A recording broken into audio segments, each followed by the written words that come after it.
آپ نے P D M اور ان کے میڈیا ونگ کی طرف سے پچھلے کچھ دنوں میں پی ٹی آئی ختم شد اور چیک میٹ جیسے جملے سنے ہوں گے۔ آئیے تجزیہ کرتے ہیں کہ چیک میٹ کس نے اور کب دیا۔ جب پورے پی ڈی ایم نے سوچا کہ 9 اپریل 2022 کو عمران خان کو چیک میٹ دے دیا گیا ہے تو صرف 24 گھنٹوں میں پاکستان کی عوام نے بغیر کسی لیڈرشپ کے پاکستان کے ہر شہر میں نکل کر اپنا سب سے بڑا احتجاج ریکارڈ کروایا۔ اہم بات یہ تھی کہ ماضی میں جب بھی کسی وزیر اعظم کو نکالا جاتا تو لوگ مٹھائی بانٹنے سڑکوں پر نکل آتے، لیکن اس دفعہ عوام نے احتجاج کیا اور تاریخ رقم کر دی۔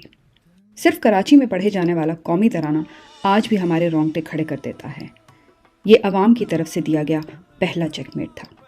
جب رجیم چینج آپریشن کے بعد پی ڈی ایم نے پنجاب حکومت پر قبضہ کر لیا تو انہیں حکومتی مشینری کی تمام تر حمایت حاصل تھی۔ الیکشن کمیشن پہلے ہی ان کے تابع تھا اور ان کو اسٹیبلشمنٹ کی بھی پشت پناہی حاصل تھی، لیکن پھر بھی سب جانتے ہیں کہ 17 جولائی کو پنجاب الیکشن میں کیا ہوا۔ پی ڈی ایم کے میڈیا ونگ نے پی ٹی آئی کے لیے 2 سے 3 سیٹوں کی پیش گوئی کی تھی، جبکہ پی ٹی آئی نے 20 میں سے 17 سیٹیں جیتیں۔ دھاندلی کے بعد پی ٹی آئی کی سیٹیں کم ہو کر 15 رہ گئیں، لیکن اگر پی ڈی ایم صحیح حساب کرے تو یہ بھی 3/4 اکثریت بنتی ہے۔ یہ تھا عوام کا دوسرا چیک میٹ۔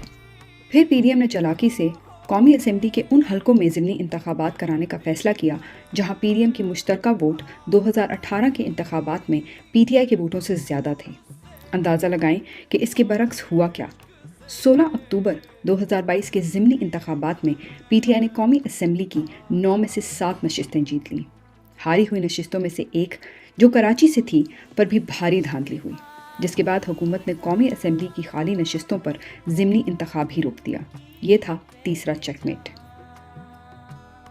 پھر پنجاب اسمبلی تحلیل ہونے سے پہلے جنوری 2023 میں پنجاب اسمبلی میں اعتماد کے ووٹ کا وقت آیا تو ملک کے ہر تجزیہ کار نے پیش گوئی کی کہ عمران خان نمبر پورے نہیں کر پائیں گے، لیکن اندازہ لگائیں کہ ہم نے 146 کا جادوئی نمبر پورا کر لیا اور پی ڈی ایم کو ان کی زندگی کا سب سے بڑا سرپرائز ملا۔ یہ تھا چوتھا چیک میٹ، اگر آپ اب بھی حساب رکھ رہے ہیں۔ مارچ سے فسطائیت عروج پر پہنچنا شروع ہوئی جب پولیس غیر قانونی گرفتاریوں کے لیے زمان پارک آئی۔ عمران خان نے ایک بیگ تیار کیا اور جانے کے لیے تیار ہو گئے، لیکن کارکنوں نے عمران خان سے گزارش کی کہ وہ اپنی جان کو لاحق خطرات کے ڈر سے ایسا نہ کریں اور 2 دن تک غیر قانونی گرفتاری کا دفاع کیا۔ بہادری کی یہ داستان اتنی متاثر کن تھی کہ عمران خان نے فیضان کی ویڈیو کو پی ٹی آئی کارکنوں کی بہادری کی علامت کے طور پر ٹویٹ کیا۔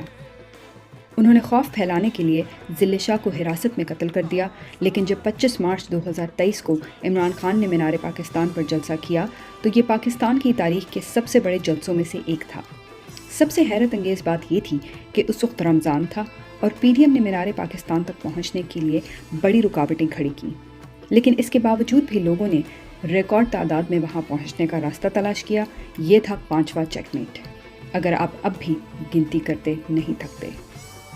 9 مئی 2023 کو رینجرز کے ذریعے عمران خان کی گرفتاری، جو کہ اسٹیبلشمنٹ کے نیچے آتے ہیں، نے سب کو اسٹیبلشمنٹ کی عمارتوں پر پرامن احتجاج کے لیے جانے پر مجبور کر دیا، لیکن پی ڈی ایم کے بھیجے گئے کچھ سرپسندوں نے اہم عمارتوں کی توڑ پھوڑ شروع کر دی۔